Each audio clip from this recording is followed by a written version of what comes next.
मित्रांनो, माझ्या लग्नाला आता 2 वर्ष पूर्ण झाली आहेत. ऑफिसच्या कामानिमित्त मला नेहमीच बाहेरगावी जावं लागतं, त्यामुळे माझी बायको, स्वाती, हिला जास्त वेळ देऊ शकत नाही. ती घरी एकटीच असते, म्हणून मी सुरक्षेसाठी फ्लॅटच्या बाहेर आणि हॉलमध्ये सीसीटीव्ही कॅमेरे लावले आहेत. पण एक दिवस, याच कॅमेऱ्यांमुळे मला स्वाती आणि आमच्या बिल्डिंगच्या वॉचमन, रमेश, यांच्यातील गोष्ट समजली. रमेश, वयाने साधारण 45च्या आसपास. त्याचा पेहराव स्वच्छ आणि नीटनेटका, उंची 6 फूट आणि रंगाने सावळा. मी कॅमेऱ्यात जे पाहिलं, ते तुम्हाला सांगतोय. मी नेहमीप्रमाणे कामासाठी पुण्याबाहेर गेलो होतो. जाताना रमेशला सांगितलं की, लाईट बिल आलं तर घरी द्या. दुसऱ्या दिवशी बिल आलं, आणि रमेश बिल घेऊन वर गेला. स्वाती किचनमध्ये भांडी घासत होती. घाईघाईत तिने दरवाजा उघडला. रमेश तिच्या व्यक्तिमत्वाकडे डोळे लावून पाहत होता. स्वातीने बिल घेतलं, थँक्स, म्हणत दरवाजा बंद केला. रमेश हसत खाली गेला, पण जणू तिचे व्यक्तिमत्व त्याच्या मनात रेंगाळत होतं. थोड्या वेळाने स्वाती गॅलरीत कपडे वाळवायला आली. रमेश खाली खुर्चीत बसला होता, आणि पुन्हा तिच्या नाजूक व्यक्तिमत्वाकडे पाहू लागला. स्वातीला कळलं की तो तिच्याकडे पाहतोय. तिने व्यक्तिमत्व झाकून आत जायचं ठरवलं. रमेशला माहीत होतं की मी बाहेरगावी आहे, आणि स्वाती एकटी आहे. तो काही ना काही कारणाने तिला पाहायला यायचा. एकदा स्वाती बाजारातून परत येत होती, आणि तिची पर्स खाली पडली. रमेशने पाहिलं, पण लगेच सांगितलं नाही. ती घरी गेल्यावर तो पर्स घेऊन वर गेला. बेल वाजवली, आणि स्वातीने दरवाजा उघडला. मॅडम, ही तुमची पर्स? असं विचारत त्याने पर्स दिली. स्वातीने पाहिलं, तिचीच आहे. थँक्स, ती म्हणाली, आणि त्याच्या प्रामाणिकपणाने खुश होऊन म्हणाली, आत या, चहा करते. रमेश हॉलमधील सोफ्यावर बसला, जो किचनच्या समोर होता. स्वाती पिवळ्या साडीत होती, ज्यातून तिची व्यक्तिमत्व दिसत होती. रमेश तिच्याकडे पाहत होता, आणि त्याची भावना दाटून येऊ लागली. स्वाती चहा घेऊन आली, आणि समोर उभी राहिली. तो चहा पिताना तिच्याकडे पाहत होता, आणि स्वातीला कळलं की तो तिच्याकडे वेगळ्या नजरेने पाहतोय. तिने पदर सावरला आणि चहा संपल्यावर रमेश थँक्स म्हणत निघाला. त्या रात्री स्वाती बेडवर पडली होती. रमेशच्या त्या नजरेने तिच्या मनाचे ठोके वाढले होते. खूप दिवसांपासून ती माझ्यासोबत सुंदर अनुभव घेऊ शकली नव्हती. दुसऱ्या दिवशी ती गॅलरीत कपडे वाळवताना त्याला मुद्दाम व्यक्तिमत्वाचं सुख देत होती. तिलाही आता त्याच्याबद्दल आकर्षण वाटू लागलं होतं. तिला पण एकटेपणा दूर करण्याची गरज होती. पुढच्या दिवशी तिने रमेशला बोलावलं. भाऊ, जरा स्टूल पका, मला एसी साफ करायचाय, ती म्हणाली. रमेश खुश होऊन स्टूल पकडायला आला. स्वाती स्टूलवर चढली, तेव्हा तिचे व्यक्तिमत्व रमेशला दिसलं. आरशातून तिने पाहिलं की तो तिच्याकडे पाहतोय. तिने ठरवलं की आता त्याला पूर्णपणे घायाळ करायचं. तिने मुद्दाम तिचे व्यक्तिमत्व थोडे मोकळे केले, आणि रमेशला व्यक्तिमत्व जवळून दिसलं. त्याची भावना दाटून आली होती, आणि स्वातीने आरशातून हे पाहिलं. काम झाल्यावर तिने थँक्स म्हणत त्याला पाठवलं, पण आता तिला राहवत नव्हतं. ती रमेशसोबत सुंदर वेळेचा अनुभव घेण्याचा विचार करू लागली, पण मनात संकोचही होता. पण तिला एकटेपणा दूर करायचा होता. पुढच्या दिवशी तिने मुद्दाम व्यक्तिमत्वाचा कव्हर खाली टाकलं आणि रमेशला बोलावलं, भाऊ, माझं हे खाली पडलंय, आणून द्या ना. रमेश ते घेऊन वर आला, आणि सुगंध घेत बेल वाजवली. स्वातीने आधीच हॉल पुसायचं ठरवलं होतं. बादली आणि फडक सोफ्यासमोर ठेवलं होतं. तिने दरवाजा उघडला, व्यक्तिमत्वाचा कव्हर घेतलं, आणि बसा, मी लादी पुसते आणि चहा देते, असं म्हणाली. रमेश सोफ्यावर बसला, आणि स्वाती त्याच्या समोर लादी पुसू लागली. तिचे व्यक्तिमत्व अर्धवट दिसू लागले. रमेशची भावना दाटून येऊ लागली. स्वाती किचनमध्ये चहा बनवायला गेली, आणि रमेश तिच्याकडे वेगळ्या नजरेने पाहत होता. तिने गुलाबी साडी नेसली होती. ती चहाचा कप घेऊन समोर उभी राहिली. रमेशने कप घेताना तिच्या हाताला स्पर्श केला. स्वाती प्रभावी झाली. रमेशने चहाचं कौतुक केलं, मॅडम, तुम्ही मस्त चहा बनवता, तुमच्यासारखाच गोड. आणि मग तिच्या सुंदरतेच पण कौतुक केलं. स्वाती हसली, पण थोडी नाराज होऊन म्हणाली, त्यांना माझ्यासाठी वेळच नसतो. रमेश म्हणाला, इतकी सुंदर बायको असताना साहेब तुम्हाला एकटं कसं सोडतात? मी असतो तर कधीच सोडलं नसतं. चहाचा कप देताना त्याने पुन्हा तिच्या हाताला स्पर्श केला.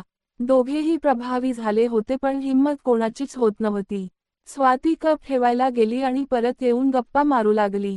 रमेश त्याच्या भावनेला शांत करण्याचा प्रयत्न करत होता आणि स्वाती त्याच्याकडे बिनधास्त पाहू लागली. रमेशला कळलं की स्वातीलाही आता गरज आहे. तो हिंमत करून जवळ गेला आणि म्हणाला, मॅडम, तुम्ही माझी पत्नी असती तर खूप सुंदर वेळेचा अनुभव दिला असता. स्वातीने हसत त्याचा हात हातात घेतला आणि विचारलं, खरंच भाऊ, खूप प्रेम केलं असतं? रमेशने तिच्या हातावर पापी घेतलं आणि स्वाती प्रभावी झाली. तिने त्याचा हात घट्ट पकडला आणि म्हणाली, मी तुमची पत्नी आहे असं समजा आणि सुंदर वेळेचा अनुभव द्याल का? रमेशने, हो मॅडम, म्हणत तिला मिठीत घेतलं आणि आतल्या रूममध्ये बेडवर नेऊन झोपवलं. स्वातीची धडधड वाढली होती. ती फक्त बेडवर पडली होती आणि रमेश मोकळा होऊन बाजूला झोपला. त्याची भावना पाहून ती प्रभावी झाली आणि पापी देऊ लागली. मग त्याने तिची व्यक्तिमत्व मोकळे केले आणि तिचे भरदार व्यक्तिमत्व पाहून तो वेडापिसा झाला. मग तो तोंडाने सुंदर वेळेचा अनुभव घेऊ लागला. स्वाती प्रभावी झाली होती. त्याने तिला पूर्ण मोकळे केले आणि त्याने तिच्या जीवनात बोटाने सुंदर वेळेचा अनुभव द्यायला सुरुवात केली. काही वेळाने स्वातीने त्याच्या भावनेला तोंडाने सुंदर अनुभव दिला.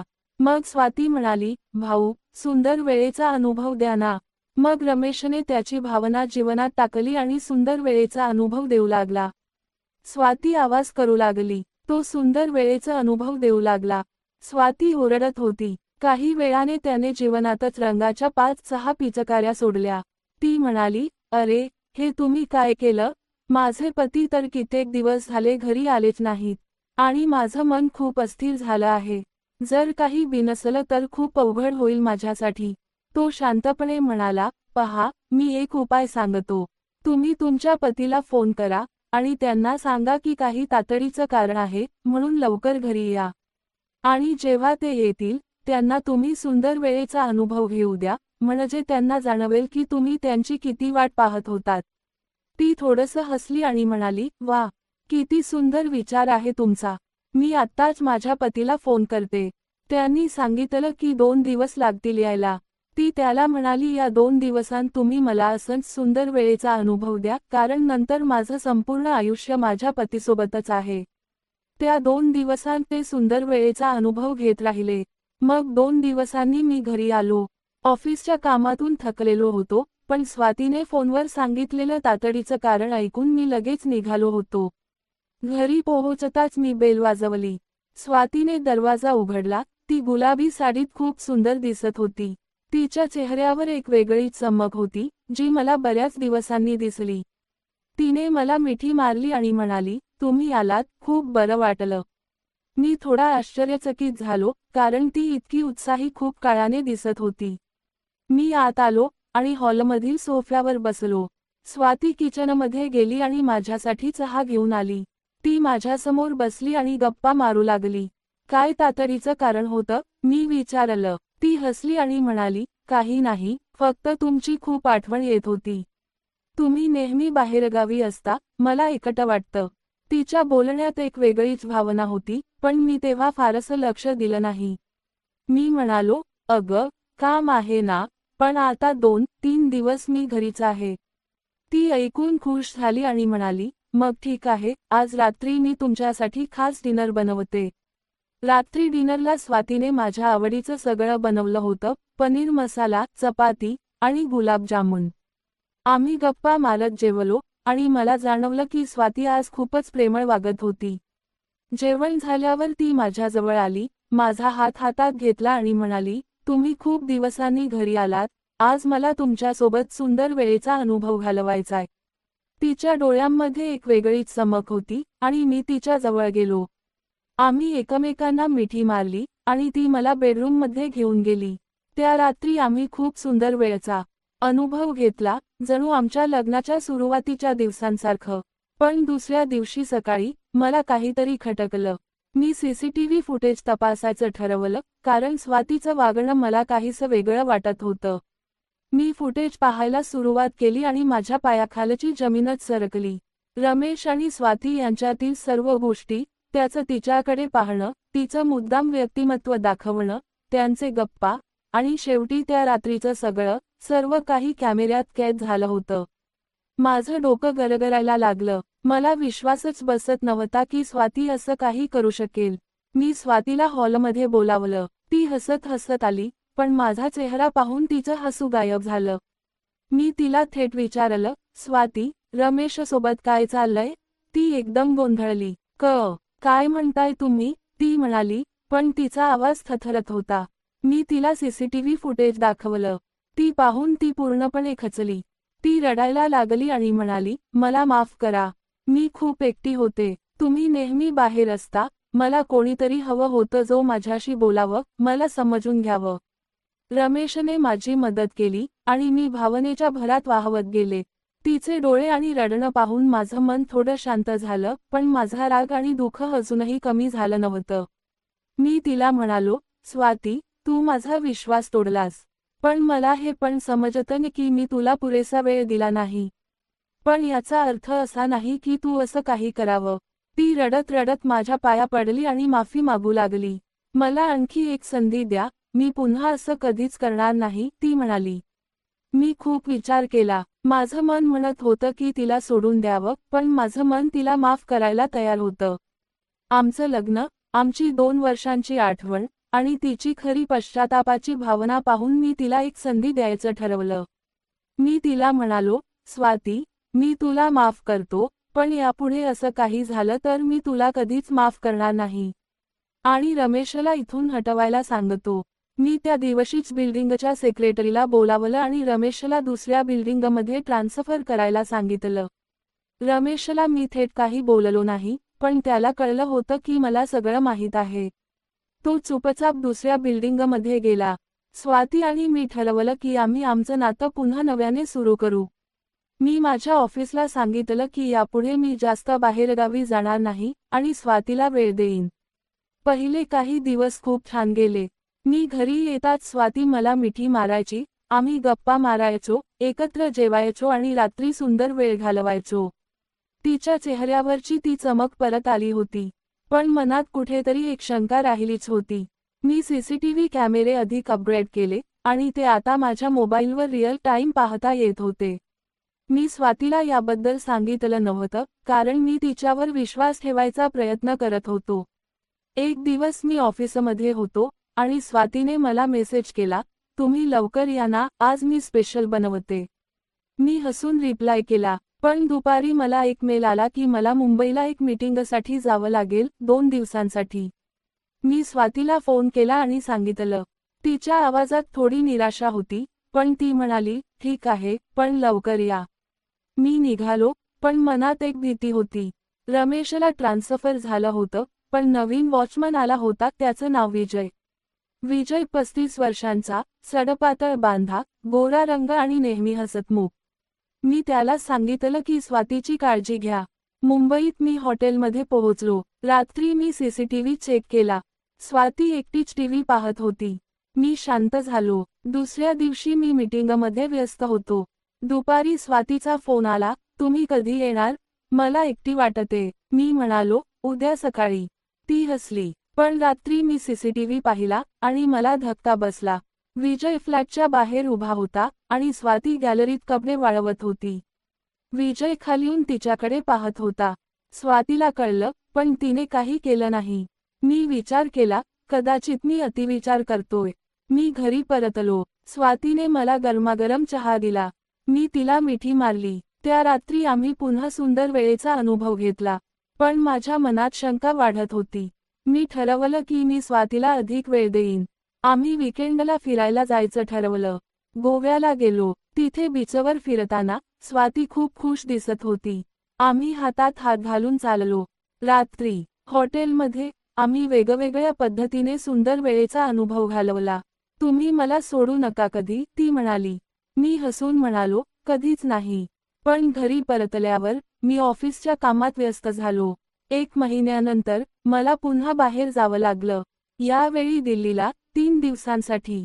मी निघताना विजयला सांगितलं, स्वातीची काळजी घ्या. रात्री मी सीसीटीव्ही पाहिला. स्वाती किचनमध्ये होती. अचानक बेल वाजली. स्वातीने दरवाजा उघडला. विजय होता. मॅडम, सेक्रेटरीने सांगितलं की मीटर रीडिंग घ्या. स्वातीने त्याला आत बोलावलं. विजय हॉलमध्ये बसला आणि स्वाती मीटर दाखवत होती. मी पाहत होतो. विजय तिच्याकडे वेगळ्या नजरेने पाहत होता. स्वातीने त्याला चहा ऑफर केला.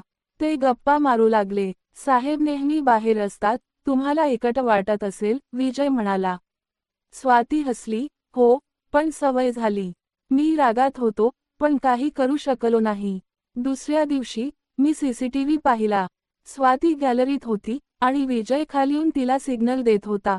स्वाती खाली गेली. ते गार्डनमध्ये बोलत होते. मी ऑडिओ ऐकला. मॅडम, तुम्ही खूप सुंदर आहात, विजय म्हणाला. स्वाती हसली आणि म्हणाली, थँक्स, पण मी विवाहित आहे. विजय हसला. तरीही मी फोन केला. स्वातीने उचलला. काय करतेयस? मी विचारलं. काही नाही, टीव्ही पाहते. ती खोटं बोलली. माझा राग अनावर झाला. मी लगेच परत यायचं ठरवलं. घरी पोहोचलो. स्वाती आश्चर्यचकित झाली. मी तिला थेट विचारलं, विजयसोबत काय चाललंय? ती गोंधळली. मी सीसीटीव्ही दाखवलं. ती रडायला लागली. काही नाही, फक्त बोललो. मी म्हणालो, खोटं बोलू नकोस. तिने कबूल केलं की तिला एकटेपणा वाटतो आणि विजय फक्त मदत करतो. मी रागात विजयला बोलावलं आणि त्याला नोकरीवरून काढलं. स्वाती रडत होती. मला माफ करा, मी पुन्हा असं करणार नाही. मी ठरवलं की मी स्वातीला घरी एकटी सोडणार नाही. मी वर्क फ्रॉम होम सुरू केलं, जेणेकरून स्वातीला जास्तीत जास्त वेळ देऊ शकेन. पण खरं सांगतो, मनातली ती शंका, ती कटुता काही पूर्णपणे गेली नव्हती. जणू काही माझ्या डोक्यात एक सावली सतत फिरत होती आणि ती सावली मला सांगत होती की काहीतरी बिनसलंय. सकाळी उठलो तेव्हा स्वाती किचनमध्ये चहा बनवत होती. तिच्या चेहऱ्यावर पुन्हा तीच चमक होती, पण मला ती आता बनावट वाटायला लागली होती. मी स्वतःला समजावलं, नाही, तू जास्त विचार करतोयस. ती बदलली आहे. तू तिला संधी दिली आहेस, आता विश्वास ठेव. पण तरीही माझं मन काही शांत होत नव्हतं. सकाळी ऑफिसचं काम सुरू केलं. माझं लॅपटॉप हॉलमध्ये ठेवलं होतं आणि स्वाती किचनमधून मला हसत हसत पाहत होती. काय, आज काय स्पेशल बनवू? ती हसत म्हणाली. मी हसून म्हणालो, तुझ्या हाताचा काहीही चालेल. पण माझं लक्ष लॅपटॉपवर होतं आणि माझ्या मोबाईलवर सीसीटीव्ही ॲप उघडं होतं. मी स्वतःला सांगायचो की मी फक्त सावधगिरी बाळगतोय, पण खरं सांगायचं तर मला स्वातीवर पूर्ण विश्वास नव्हता. दिवसभर कामात व्यस्त होतो. स्वातीने दुपारी माझ्यासाठी मस्त पनीर टिक्का आणि नान बनवली. आम्ही एकत्र जेवलो, गप्पा मारल्या. ती मला तिच्या माहेरी घडलेल्या गमती सांगत होती आणि मी हसत होतो.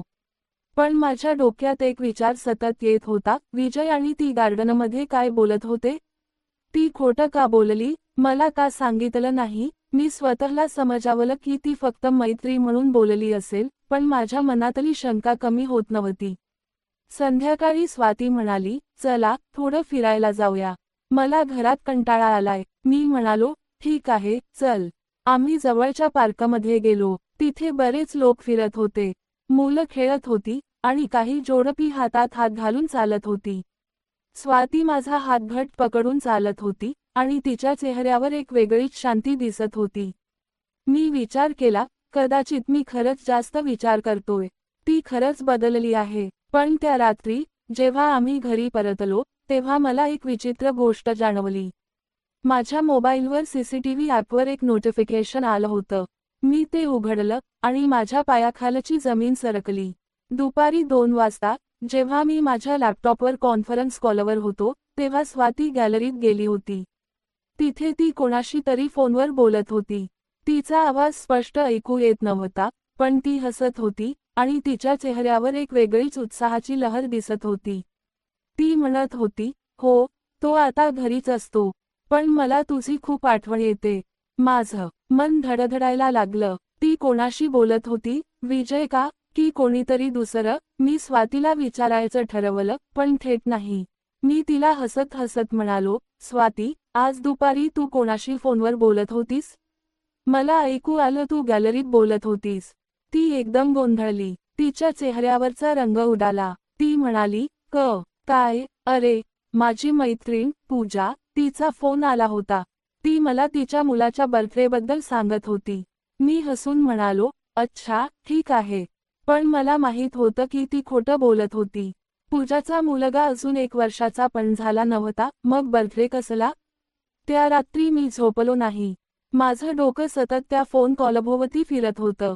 मी ठरवलं की मी याचा शोध घेणार. दुसऱ्या दिवशी सकाळी स्वाती बाजारात गेली तेव्हा मी तिचा फोन चेक केला. तिच्या कॉल लॉगमध्ये पूजाचा नंबर नव्हता. पण एक अननोन नंबर होता, ज्याच्याशी ती दुपारी 15 मिनिटं बोलली होती. मी तो नंबर सेव्ह केला आणि माझ्या फोनवरून कॉल केला.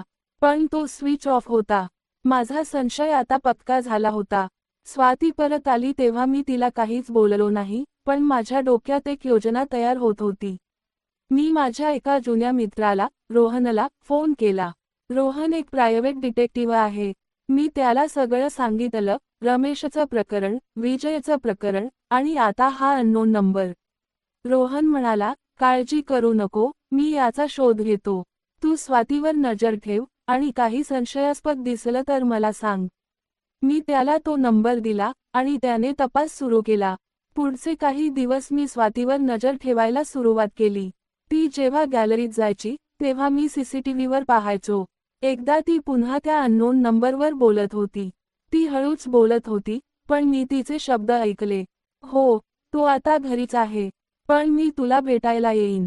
उद्या दुपारी. माझं डोकं गरम झालं. ती कोणाला भेटायला जाणार होती? मी रोहनला लगेच फोन केला आणि सांगितलं. त्याने मला शांत राहायला सांगितलं आणि म्हणाला, उद्या मी तुझ्या बिल्डिंगबाहेर थांबतो. ती कुठे जाते, कोणाला भेटते, मी सगळं पाहीन. दुसऱ्या दिवशी स्वाती दुपारी तयार झाली. तिने एक सुंदर निळी साडी नेसली आणि म्हणाली, मी पूजाला भेटायला जाते. ती आजारी आहे. मी हसून म्हणालो, ठीक आहे, लवकर ये. पण माझं हृदय धडधडत होतं. ती गेल्यावर मी रोहनला फोन केला. तो म्हणाला, मी तिच्या मागे आहे. ती ऑटोत बसली आहे, आणि मी तिचा पाठलाग करतोय. काही तासांनी रोहनचा फोन आला. तू कुठे आहेस? त्याने विचारलं. मी म्हणालो, घरीच आहे. तो म्हणाला, तू लगेच माझ्या ऑफिसला ये. मला तुला काहीतरी दाखवायचं आहे. त्याच्या आवाजात एक वेगळीच गंभीरता होती. मी लगेच निघालो. त्याच्या ऑफिसला पोहोचलो, तेव्हा त्याने मला काही फोटो दाखवले. स्वाती एका कॉफी शॉपमध्ये एका अनोळखी माणसाशी बोलत होती. तो माणूस साधारण 40 वर्षांचा, उंच, आणि चांगला बांधा. स्वाती त्याच्याशी हसत खेळत बोलत होती, आणि त्याने तिच्या हाताला स्पर्श केला होता. माझा राग अनावर झाला. मी रोहनला विचारलं, हा कोण आहे? त्याने मला एक फाईल दिली आणि म्हणाला, हा अमर आहे. तो एक बिझनेसमन आहे, आणि स्वाती गेल्या 6 महिन्यांपासून त्याच्याशी बोलत आहे. माझ्या डोक्यातून सगळं भिरभिरायला लागलं. 6 महिने, म्हणजे रमेशचं प्रकरण सुरू असतानाही ती याच्याशी बोलत होती. रोहनने मला सांगितलं की तो अननोन नंबर अमरचाच होता. त्याने मला अमरची सगळी माहिती दिली. तो पुण्यात राहतो, विवाहित आहे, आणि त्याचं स्वातीशी गेल्या 6 महिन्यांपासून प्रेमप्रकरण चालू आहे. मी रोहनला विचारलं, पण स्वाती मला का सांगत नाही? तो म्हणाला, कदाचित तिला भीती आहे की तू तिला सोडून देशील. पण तू आता काय करणार आहेस? मी घरी परतलो. स्वाती अजून परत आली नव्हती. मी हॉलमध्ये बसलो, आणि माझ्या डोक्यात विचारांचं वादळ चालू होतं. मी स्वातीला माफ केलं होतं, तिला संधी दिली होती, पण ती पुन्हा तेच करत होती. मी ठरवलं की यावेळी मी तिला थेट सामना करणार. रात्री स्वाती घरी आली. ती हसत हसत आली आणि म्हणाली, पूजा खूप आजारी आहे, पण आता ती बरी आहे. मी तिला शांतपणे म्हणालो, स्वाती, तू अमला भेटायला गेली होतीस, होय ना? तिच्या चेहऱ्यावरचा रंग उडाला. ती काहीच बोलली नाही. मी तिला फोटो दाखवले. ती रडायला लागली आणि म्हणाली, मला माफ करा. मी खूप कमजोर आहे. मला एकटेपणा सहन होत नाही. मी तिला शांतपणे विचारलं, स्वाती, तू मला किती वेळा असं दुखवणार?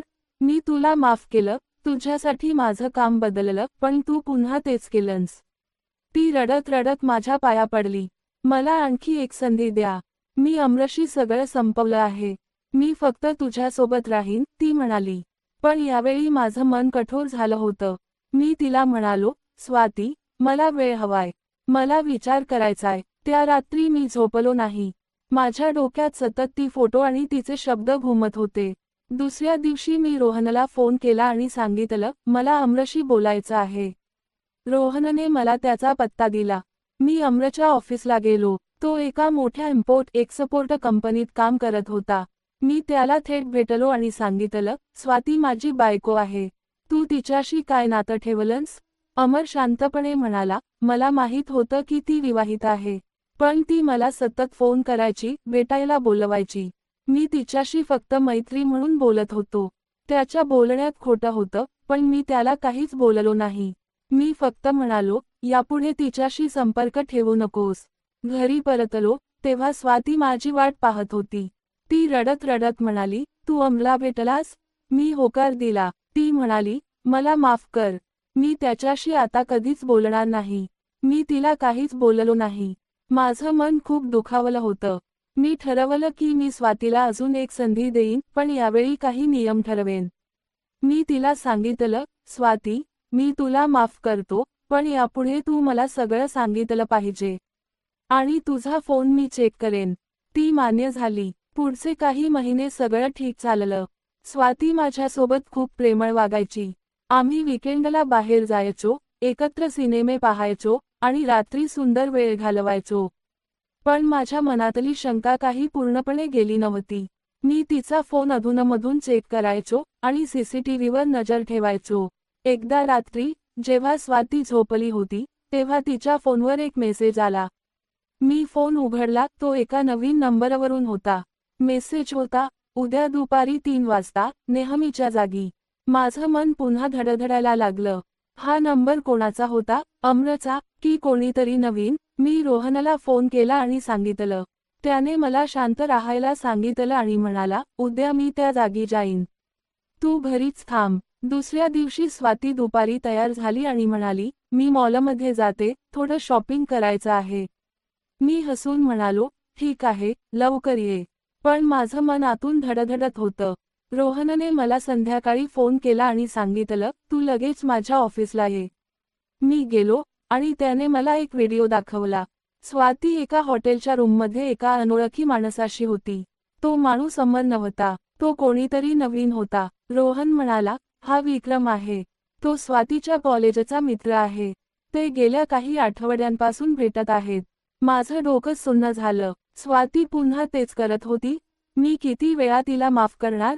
मी घरी परतलो. स्वाती मला हसत हसत भेटली आणि म्हणाली, मॉलमध्ये खूप मजा आली. मी तिला शांतपणे विचारलं, स्वाती, तू विक्रमला भेटलीस, होय ना? ती थबकली. तिच्या चेहऱ्यावर पुन्हा तोच गोंधळ. ती रडायला लागली आणि म्हणाली, मला माफ कर. तो फक्त माझा मित्र आहे. पण यावेळी माझा राग अनावर झाला. मी तिला म्हणालो, स्वाती, मला आता तुझ्यावर विश्वास नाही. तू मला सतत फसवत आहेस. मी त्या रात्री माझ्या मित्राच्या घरी गेलो. मला स्वातीपासून लांब राहायचं होतं. पण माझ्या मनात एक प्रश्न सतत येत होता, मी तिला सोडून द्यावं का?